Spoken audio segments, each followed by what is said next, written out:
नेपालको नयाँ नक्सा अनुसार निशान छाप परिवर्तन गर्न नेपालले शनिबार गरेको संविधान संशोधनको विषयमा भारतले प्रतिक्रिया दिएको छ। नेपालको प्रतिनिधि सभाले कालापानी लिपुलेख तथा लिम्पियाधुरा समेटिएको नक्सालाई राष्ट्रिय निशान छापको अङ्ग बनाउने गरी तयार पारेको संविधानको संशोधन प्रस्ताव पारित गरेको 2 घण्टा नबित्दै भारतले प्रतिक्रिया व्यक्त गरेको हो।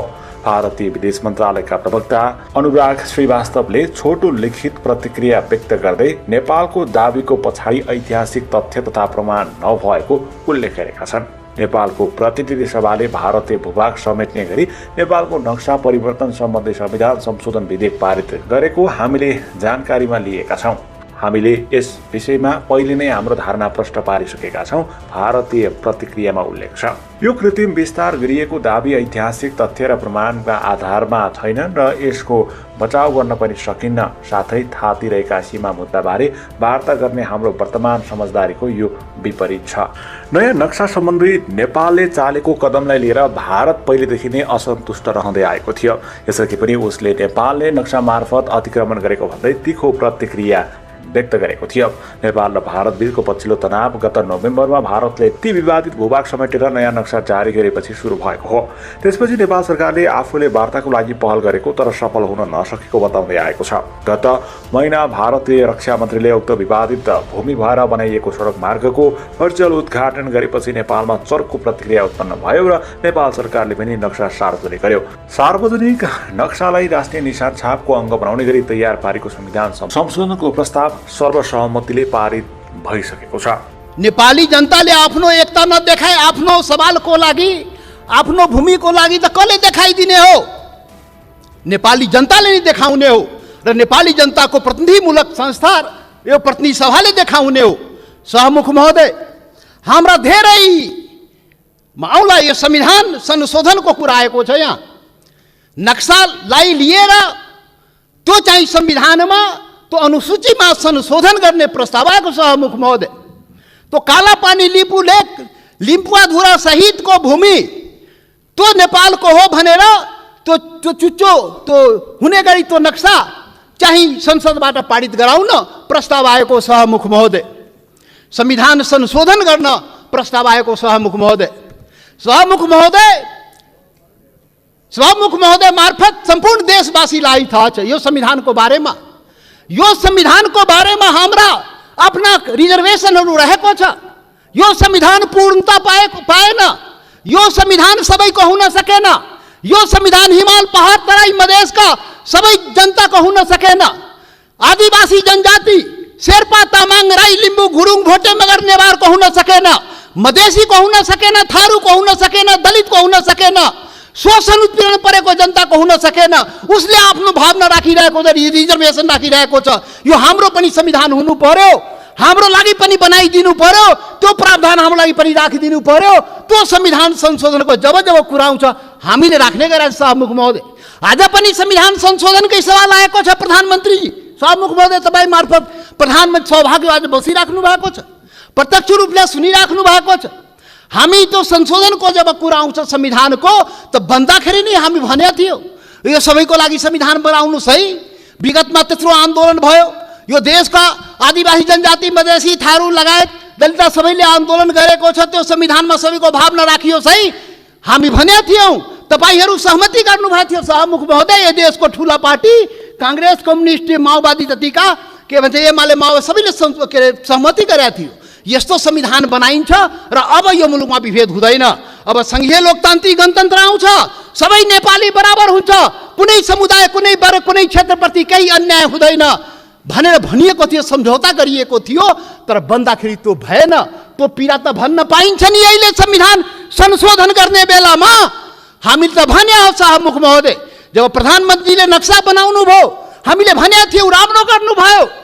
नेपालको भूमि फिर्ता ल्याउने कुरा जुन गर्नुभयो, नक्सा बनाउनु भयो, राम्रो गर्नुभयो। सर्वदलीय बैठकमा हामी सबैले एकमतले सरकारलाई, प्रधानमन्त्रीलाई हामी भन्यौँ तपाईँ अगाडि बढ्नुहोस्। यो चाहिँ भूमि चाहिँ नक्सा बनाएर मात्रै हुँदैन, फिर्ता ल्याउने पनि कुरा गर्नुहोस् है प्रधानमन्त्रीजी। नक्सा बन्यो। आज संसदबाट के भन्छ संविधान संशोधन समेत गराएर अनुसूचीमा राख्ने कुरा भएको छ। जब संविधान संशोधनको सवाल आउँछ त्यति बेला हामीलाई त्यो पीडा हुन्छ, किनभने यो संविधानको लागि, यो संविधानको अपनत्वको लागि सैकड़ों जनता चाहिँ जान गुमाएको छ, बलिदान दिएको छ शाहमुख महोदय।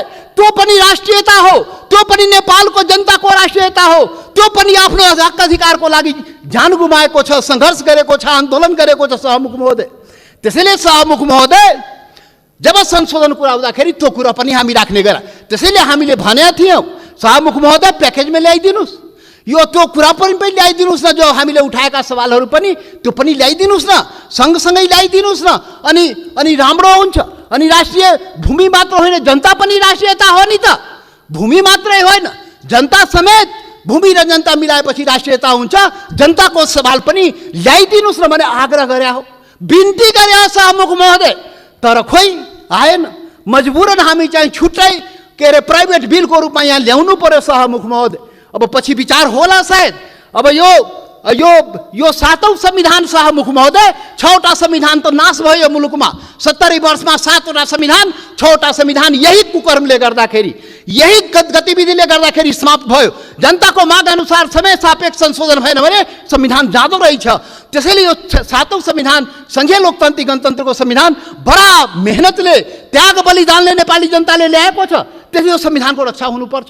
रक्षाको लागि त्यसमा समय सापेक्ष जनताको माग अनुसार सुधार परिवर्तन गर्नुहोस्। बाइबल कुरान गीता नबनाउनुहोस्। अब प्रधानमन्त्रीले उचित आवश्यकता भन्नुहुन्छ, खोइ कहिले उचित आवश्यकता हुने थाहै छैन।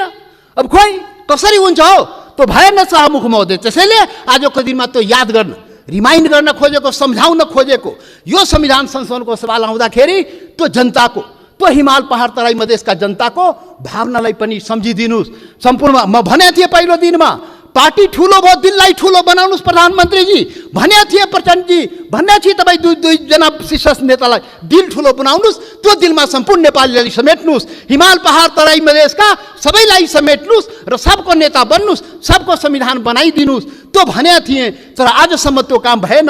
अब होला कि आज जुन यो संवेदनशील समयमा पनि हामीले कुरा उठाइरहेकोमा अब हुन्छ।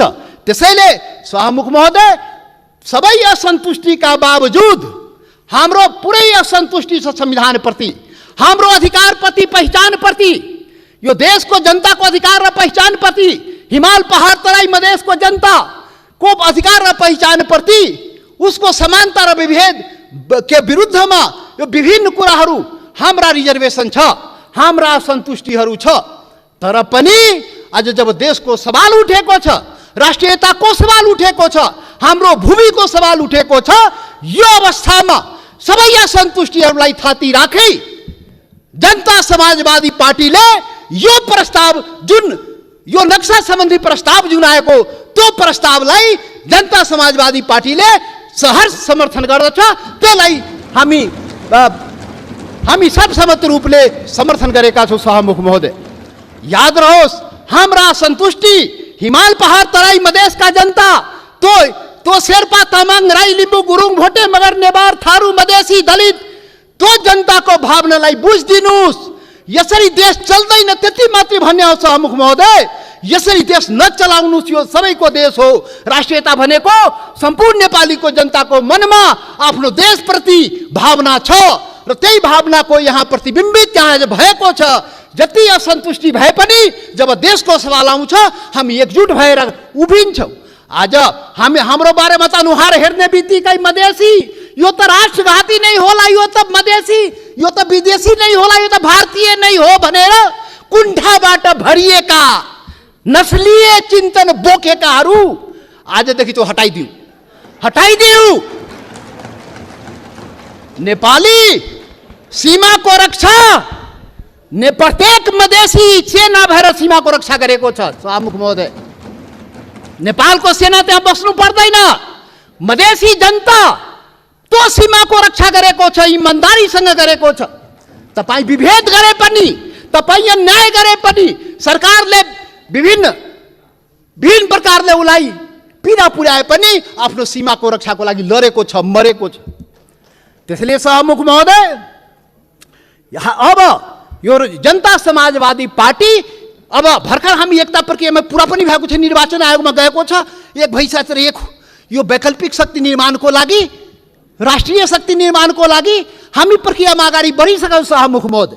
अब अंतमा सभामुख महोदय, अब तपाईँ लाइन त नकाट्नु होला, अब अन्तमा आइसके। सभामुख महोदय, एउटा कुरा देशवासी जान्न चाहन्छ, ल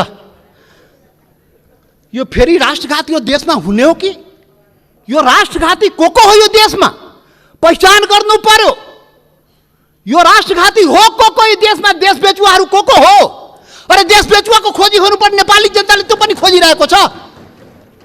अरे त्यो त हाम्रो छँदै थियो नि, त्यो जमिन, त्यो कालापानी, लिपु लेक, लिपुवा धोरा सहितको नक्सा त नेपालको नक्सामा त थियो 58 वर्ष पहिले। अरे कुन देश बेचुवाले देश बेच्यो? श्वेत पत्र खोइ जारी गरेको? श्वेत त जारी गर्नु पर्दैन? टुडी खेलमा राष्ट्रघातलाई झुन्ड्याउनु पर्दैन ढाकछोप गर्ने? अरे सभामुख महोदय, महाकाली सन्धि हुँदाखेरि, अरे 25 वर्ष पहिले महाकाली सन्धि भएको थियो र यही संसदबाट पारित गराइएको थियो। त्यो महाकाली सन्धि कसरी भयो? अरे त्यसमै थियो नि महाकाली सन्धिमा लिपुले कालापानी लिम्पुवा धुराको महाकालीको स्रोत, त्यो नदीको स्रोत मुहान कता, त्यो क्लियर भएको भए त हाम्रो जमिन मिचिन थियो र किन भएन? यही संसदबाट पारित गराइएको थियो। कसले पारित गरायो? कसले सम्झौता गर्यो? कसले पारित गरायो? म त सुनेको छु, त्यति बेला म सांसद थिइनँ, पार्टी पनि फोरेर पारित गराइयो भो। अरे कस्तो राष्ट्रवादी काम गरे हो? महाकालीलाई संसदबाट पारित गराउँदाखेरि त्यो मुहानको चाहिँ, महाकालीको मुहानको चाहिँ पत्तो नलाउने र त्यसलाई चाहिँ संसदबाट पारित गर्ने। त्यसैले राष्ट्रघाटीको पहिचान हुनुपर्छ सभामुख महोदय। सकिनै लाग्यो सभामुख महोदय। यो राष्ट्रवादी कुरा हो, यो खोखला राष्ट्रवादी कुरा होइन। यो राष्ट्रघातीलाई पर्दाफास गर्नुपर्छ नेपाली जनताको बीचमा। को राष्ट्रवादी हो यो देशमा? राष्ट्रघाती, मधेसीलाई राष्ट्रघाती भन्ने, मधेसीलाई राष्ट्रवादी नभन्ने। मधेसी जनता, यो देशको मधेसी जनतालाई त्यसरी औँला ठुर्याउने काम कसैले नगरोस् राष्ट्रवादको मामलामा। सभामुख महोदय, कतिचोटि अग्नि परीक्षा दिने हो? कतिचोटि प्रमाण दिने हो हामी? यस्तो अग्नि परीक्षा नलिनुस् सभामुख महोदय। सम्पूर्ण नेपाली जनतालाई म यो रोस्टमबाट आग्रह गर्न चाहन्छु, यस्तो अग्नि परीक्षा नलिनुस्। त्यो मधेसी जनता, त्यो प्रति अन्याय नगर्नुस्। यो देशको आदिवासी जनजातिप्रति अन्याय नगर्नुस्। त्यो थारूमाथि अन्याय नगर्नुस्। त्यो दलितमाथि अन्याय नगर्नुस्। कुटी मारिदियो त दलितलाई। माननीय सदस्य, तपाईं बोल्दै गर्दा थाहा भएन, मैले 7 मिनेट समय थपिसकेँ। म सकिहालेँ, 1-2 मिनेटमा सकिहाल्छु। त्यसैले सभामुख महोदय, यति संवेदनशील समयमा पनि सभामुखले मलाई 2 चोटि टोकिसक्नुभयो। कसरी हुन्छ खोइ बुझ्न सकिएन। लकीर का फकीर। अब प्रधानमन्त्री बन्नुपर्छ समय किटान नहुनलाई। यहाँ प्रधानमन्त्री भएर उहाँ प्रचण्डजी र देउपाजी बोल्दाखेरि समय किटान नहुने, किनभने प्रधानमन्त्री रे। अब जनता समाजवादी पार्टी यो देशको प्रधानमन्त्री भएर अनि रोस्टमा आएपछि बल्ल त्यो समय पाउने भयो सभामुख महोदय। ठिक छ, त्यो पनि देखाउँला, त्यो पनि नेपाली जनताले देखाउँछ। वेट गर्नुस्। अब राष्ट्रवादी राष्ट्रघातीको पहिचान पनि नेपाली जनताले गरेर त्यसलाई टुरी खेलमा झुन्ड्याउनु पर्यो, श्वेत पत्र जारी गर्नु पर्यो। प्रधानमन्त्रीजी, सरकारलाई हाम्रो आग्रह। त्यसैले अन्तमा अब सभामुख महोदय, अब हात जोडेर प्रधानमन्त्रीलाई के म प्रार्थना गरेको भने, यो कागजमा कोरेर नेपाली जनता पाउँदैन। त्यो जमिन चाहियो के? त्यो जग्गा चाहियो नेपाली जनतालाई, भूमि चाहियो। यो चाहिँ समय, यो लोड सेडिङ जस्तै बत्ती आए गए जस्तै नक्साबाट उडाइदिने, फेरि राखिदिने, अनि कुर्सी बचाउनलाई राख्या हो कि के हो त्यो पनि मान्छेले भन्छ। के हो अब के हो? त्यसैले सभामुख महोदय, त्यो जमिन फिर्ता ल्याइदिनु पर्यो। प्रधानमन्त्रीजी, सरकारले वार्ता गरेर फेरि वार्ता हेर्नुहोस् सभामुख महोदय। यो बडा संवेदनशील कुरा म भन्दैछु। नेपाल भारतको सम्बन्ध सिंहदरबार र दिल्ली दरबारले बनाएको होइन, याद गर्नु होला। यो देशको प्रधानमन्त्री केपी ओली र मोदी, नरेन्द्र मोदीले बनाएको सम्बन्ध होइन। यो दुई देशको जनताको बीच बनेको सम्बन्ध, हजारौं वर्षदेखि बनेको सम्बन्धको कडी हो। त्यो हर प्रकारको सम्बन्ध जनताको बीचमा छ। खुला सीमा छ। करोडौं जनता, जो तपाईको जनता मधेसको जनता हो, त्यो त्यसको उपभोग गरिरहेको छ। ऊ आफ्नो दाल नुन चिनी कसरी आउने हो, दवादारको त्यो आफ्नै स्तरबाट त्यहाँबाट ल्याउँदो रहेछ। नेपाल सरकारलाई थाहा नभए, मतलब नभए पनि चलिरहेको छ। त्यो सम्बन्ध हो, विशेष सम्बन्ध हो। त्यसैले वार्ता राम्रोसँग गर्नुहोस् र भूमि फिर्ता ल्याउनुहोस्, वार्ताको माहौल बनाउनुहोस्, वातावरण बनाउनुहोस्। यहाँ संसदमा उल्टापल्टा कुरा गरेर सम्बन्ध के छ माहौल बिगारेर त्यो चाहिँ अलि अप्ठ्यारो भइजान्छ सभामुख महोदय। त्यसैले त्यो चाहिँ वार्ताको माहौल बनाएर हामीलाई जग्गा फिर्ता चाहियो, नेपाली जनतालाई के अरे यो जग्गा फिर्ता चाहियो। त्यसैले अब जनताले के भन्छ भने यो कोरोनाको अवसरमा जनताको जीवन रक्षा नगर्ने सरकारले हाम्रो भूमिको रक्षा गरिदिन्छ भने जनताले भनिरहेको छ। त्यो चुनौती तपाईँको अगाडि छ। जनताको जीवनको रक्षा पनि गर्नुपर्छ, हाम्रो भूमिको रक्षा पनि गर्नुपर्छ। धन्यवाद। भारत त्यति बेला हिन्दुस्तान भन्ने चलन थियो र चीनको बीचमा दुवै देशसँग जति असल सम्बन्ध राख्न सक्यो त्यति नै नेपालको सुरक्षा र हित हुन्छ भनेको वास्तवमा भन्यो भने नेपालको फरेन रिलेसनको कोर भ्यालु नै छ। त्यसकारणले हामीले हाम्रा छिमेकीहरूसँगको असल सम्बन्ध पनि छ। त्यसलाई कुनै पनि किसिमले असर पर्न नदिने गरी हाम्रा समस्याहरू, द्विपक्षीय समस्याहरूलाई वार्ताद्वारा, कुशल वार्ताद्वारा हल गर्नुपर्दछ। तर विगतमा केही दुर्घटनाहरू भनौँ या कूटनीतिक असफलताहरू देखिएका छन्। नेपाल ईस्ट इन्डिया कम्पनी वार 1814-15 तिर भएको र 15मा सही भएर 4 मार्च 1816मा नेपालले अनुमोदन गरेको, त्यसलाई सोली सन्धि भन्छ। त्यो अत्यन्त अपमानजनक थियो। एउटा अपमानजनक के भने नेपालकोले ठुलो भाग गुमाउनु पर्यो। दोस्रो अपमानजनक के थियो त्यसको आर्टिकल 7 मा भने नेपालले कुनै पनि युरोपियन, अमेरिकन वा विदेशीलाई यहाँ काम दिँदाखेरि ईस्ट इन्डिया कम्पनीसँग सोध्नुपर्ने भन्ने समेतमा हस्ताक्षर गरेको ह्युमिलेटेड थियो। तथापि पनि त्यो सन्धिले चाहिँ के भन्दाखेरि काली नदीलाई सिमाना नदी मानिएको थियो। त्यसमा स्पष्ट लेखेको थियो काली भनेको महाकाली नै हो। नदीको समग्र भागलाई सीमा नदी मानिएको छ र त्यसको धारा 5 मा नेपालले काली नदी भन्दा पश्चिमको भाग आफ्नो दाबी छाड्ने कुरा उल्लेख गरेको थियो। तर महाकाली सन्धि गर्दाखेरि सन्धिका हर्ताकर्ताहरू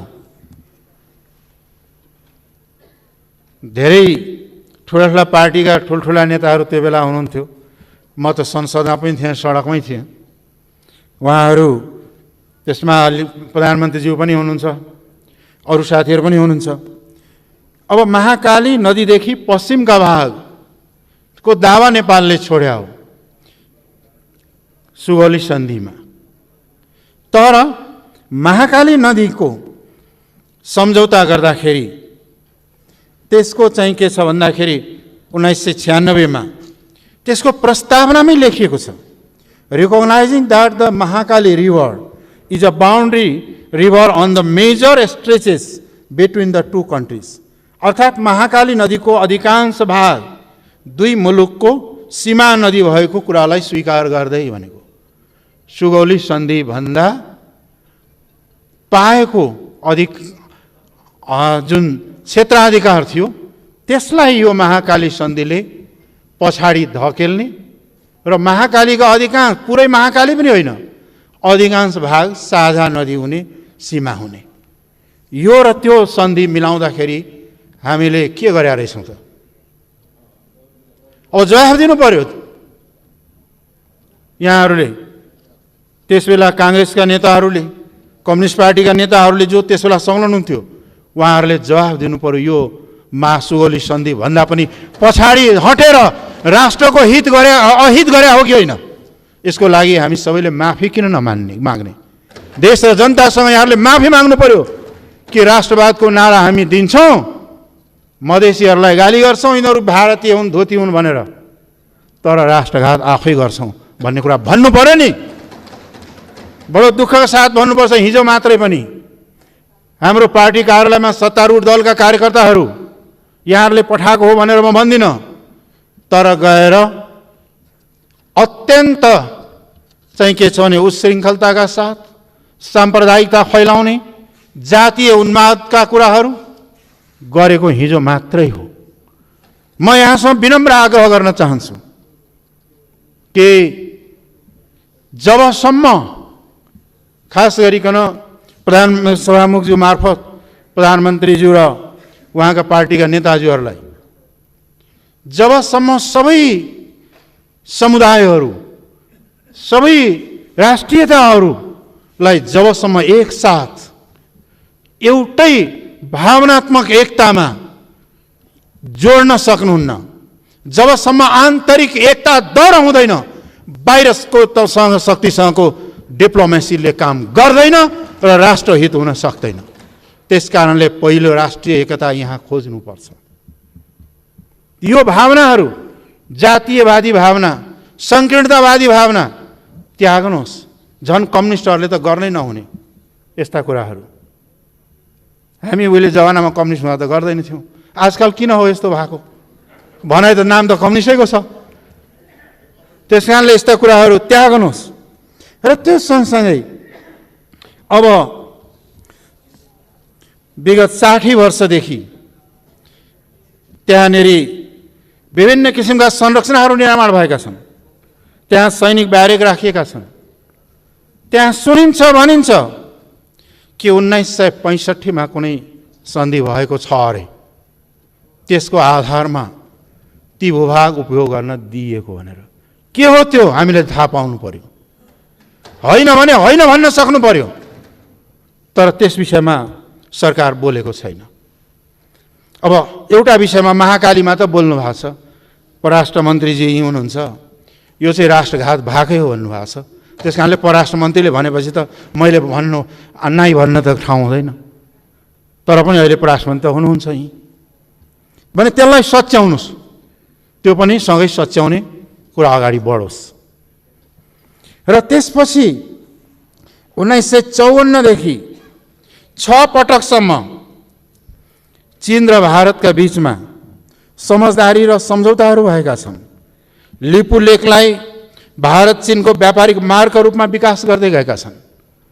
त्यस विषयमा 54 देखि 6 पटकसम्म हुँदाखेरि त्यतिसम्म सरकारमा को थिए, कसको नेतृत्वमा सरकार थिए, किन ध्यान दिइएन? एउटा गम्भीर प्रश्न आउँछ। र त्यो सँगसँगै यो भूभाग, यो दुई भूभागहरू नेपालको करिब करिब सीमाङ्कनका कार्यहरू लगभग 98% सीमाङ्कन गर्ने कार्य सम्पन्न भएको छ। र दुईटा पोइन्ट खास गरिकन महाकाली र सुस्ताको त्यसलाई टुङ्ग्याउन बाँकी रहेको छ।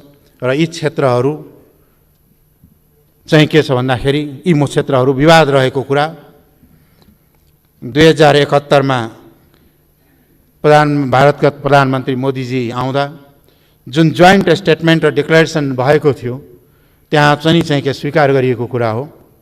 र यसलाई परराष्ट्र सचिव स्तरीय वार्ताद्वारा हल गर्नुपर्छ भनेको थियो। आजसम्म त्यसलाई किन हल गरिएन प्रधानमन्त्रीज्यू? किन हल भएन? जबकि त्यही बेला जोइन्ट स्टेटमेन्टमा आएको हो नि। त्यसको प्रयासहरू किन भएन र त्यो प्रयास कहाँ पुग्यो त्यो पनि चाहिँ के छ भन्दाखेरि जानकारी भएन। त्यसको साथसाथै अर्को पनि ब्लन्डर मिस्टेक भएको छ। अब सर्वोच्च अदालतमा 54 सालमा 1950 को सन्धिको धारा 8 अनुसार यसअघि भएका सबै सन्धिहरू यसद्वारा खारेज हुनेछ भनेर सम्झौता भएको छ। त्यसैलाई आधार मानि योगी नरहरिनाथ लगायतका व्यक्तिहरूले मुद्दा दिए सर्वोच्चमा। र त्यसपछि खास गरिकन 2054 चैत्र 13 गते प्रधानमन्त्रीको तर्फबाट परराष्ट्र मन्त्रीको तर्फबाट, परराष्ट्र सचिवको तर्फबाट अदालतलाई दिएको लिखित चाहिँ के छ भन्दाखेरि लिखित दिएको छ। त्यो लिखित दिएको केस कस्तो लिखित दिएको के छ भन्दाखेरि सो सन्धिमा भए गरेका कुराहरू हदसम्म भारत सरकारको तर्फबाट तत्कालीन ब्रिटिस संघसँग भएको सन्धि सम्झौता तथा तत्सम्बन्धित अन्य व्यवस्था खारेज गरिएको हुनाले यो परेन भनेर छ। यस्तो जाली कुरा गरेर त्यो 50 सन्धिले चाहिँ खारेज गर्नु भन्छ। तर यस्तो जाली कुरा दिएर बयान दिएर सरकारको तर्फबाट किन दियो? किन भन्न सकेन कि 1950 को धारा 8 को अनुसार अरू सन्धिहरू खारेज हुन भागी छ भनेर भन्न किन नसकेको? किन नसकेको? त्यसको दोष कसलाई दिने? त्यसै गरिकन सुगौली सन्धिकै कुरा गर्ने हो भने म एउटा रिमाइन्ड गराउन चाहन्छु। सुगौली सन्धिपछि 8 डिसेम्बर 1816 मा 8 डिसेम्बर 1816 मा एउटा मेमोरेन्डम भएको थियो र त्यसलाई 11 डिसेम्बर 1816 मा नेपालले एक्सेप्ट गरेको छ, हस्ताक्षर गरेको छ त्यो मेमोरेन्डममा। त्यहाँ स्पष्ट लेखिएको छ यी तराईका भूभागहरू नेपालले प्राप्त गरेपछि यो शर्तमा दिँदैछ कि त्यहाँका बासिन्दासँग कुनै किसिमको भेदभाव गरिने छैन, कुनै किसिमको उत्पीडनमा पारिने छैन भनेर हस्ताक्षर गरिएको छ। त्यो सन्धिको पालना अबको सरकारले, हिजोको सरकारले त गरेनन्। अबको सरकारले गर्ने कि नगर्ने? अबको सरकारले गर्नुपर्छ। ती सन्धिको पालना किन भएन अहिलेसम्म? त्यसको पनि जवाब त आउनुपर्छ नि, दिनुपर्ने हुन्छ। अर्को कुरा के भन्दाखेरि आन्तरिक राष्ट्रियतालाई बलियो बनाऊ। एउटा भाषा, भेषभाषा, भूषा, संस्कृति चाहिँ गैर राष्ट्रवादी, एउटा चाहिँ राष्ट्रवादी हुने जुन मानसिकता छ यो गलत मानसिकता हो। यसलाई नस्लवादी मानसिकता पनि मानिन्छ। हिटलरले जर्मन ठुलो, त्योभन्दा चाहिँ के छ भने यो ठुलो, त्योभन्दा आर्यन रेस ठुलो, त्योभन्दा हुँदा मै ठुलो भन्ने किसिमको गर्दाखेरि त्यत्रो विध्वंस भयो दुनियाँमा। त्यस कारणले यो सोचले राष्ट्रिय एकतालाई कमजोर पार्छ, त्यसलाई त्याग्ने कार्य गरौँ। र अर्को कुरा के छ भने महाकाली सन्धि गर्दा मुहानको टुङ्गो किन नलगाएको? केही भाग, अधिकांश भाग मात्रै सीमा हुने भनेपछि केही भाग नहुने रहेछ नेपालको सीमा त। यो भनेको त घातक कुरा हो नि। यसलाई पनि सच्याउने काम गरौँ। र अर्को कुरा चाहिँ चुच्चो पहिला थियो पछि गायब भयो। त्यो चुच्चो कसको पालामा गायब भयो, किन गायब भयो, कसले गायब गर्यो, त्यो सदनलाई जानकारी हुनुपर्छ पर्दैन? त्यसलाई पनि जानकारी दिउँ। किन भयो, कसको पालामा भयो र के गरेर भएको? र अर्को कुरा चाहिँ के भन्दाखेरि हिजो मात्रै समाचार पढेको थिएँ, क्याबिनेटले चाहिँ यसका प्रमाणहरू सङ्कलन गर्नलाई टिम बनाइएको छ अरे, 9 सदस्य कति सदस्य। त्यो टिम बनाएको के भने प्रमाण खोज्नलाई। यहाँ संशोधन प्रस्ताव संसदमा आइसक्यो, आज भोटिङ हुनेवाला छ। अनि प्रमाण खोजेर नै चाहिँ काम चाहिँ अब पछि हुन्छ। यो उल्टो बाटो हिँडेर कहाँ पुगिन्छ? प्रधानमन्त्रीज्यू, सम्मानज्यू मार्फत म प्रधानमन्त्रीलाई सोध्न चाहन्छु, उल्टो दिशामा हिँडेर कहाँ पुगिन्छ? पहिला प्रमाणहरू खोजेर ठोस आधार राखेर अनि दावा पेश गरेर अनि अगाडि बढ्नु पर्थ्यो। त्यसले चाहिँ त्यो गर्नुपर्थ्यो। तर त्यो अहिलेसम्म हुन भएको छैन। र अर्को अफसोसको कुरा, त्यहाँ पनि विभेद छ। 9 जना नाम राख्नु हो, तर त्यहाँ मधेसी लगायतका समुदायहरूको त उसलाई त नेपालै चिन्या छैन कि बोर्डरै देखाएको छैन कि किन नराख्नु भएको? मैले सङ्ख्याको कुरा गरेँ होइन, चिन्तनको कुरा गरे हो। यो चिन्तनलाई त्यागौँ, सबैलाई समेटेर लैजाउँ, राष्ट्रिय एकता बलियो गरौँ। राष्ट्रिय एकता भनेको राष्ट्रियता भन्ने कुरा ओ भारतका विद्वान नैनी पाल्कीवालले लेखेका छन्, nationalism lies in the heart of the people if it breaks no army, no government, no constitution can save it. मान्छेको राष्ट्रवादको भावना भित्रबाट हुन्छ। यदि यो नै टुट्यो भने कुनै पनि सेना, कुनै पनि सरकार, कुनै पनि संविधानले यसलाई जोगाउन सक्दैन। त्यसकारणले मेरो सत्तारूढ दल लगायत चाहिँ के छ भन्दाखेरि सरकारसँग मेरो विनम्र आग्रह छ, यस्तो काम, यस्तो भाषा, यस्तो व्यवहार यहाँबाट नहोस्। कि कसैको हर्टमा चाहिँ के छ भनेदेखि चोट लागोस् र नेसनलिजममा भोलि क्वेसन उठोस्, यस्तो कार्यान्वयन नहोस्। र चाहिँ के भन्दाखेरि हाम्रो पार्टीले र हाम्रो संसदीय दलले सर्वसम्मतले पारित गरेको छ, यो राष्ट्रियताको सवालमा हामी एकै ठाउँमा छौँ। हाम्रो पार्टी हामीमा अरू कुरा विवाद होला, नीतिगत कुराहरूमा छलफल होला कुरा हो, तर प्याट्रियोटिजम र नेसनलिजम स्ट्रङ छ, देशभक्ति र राष्ट्रवाद स्ट्रङ छ। त्यसकारणले हामीले बहुमतले मात्र होइन सर्वसम्मतले यो प्रस्तावलाई पारित गर्ने र यहाँलाई सहयोग गर्ने निर्णय गरेका छौँ।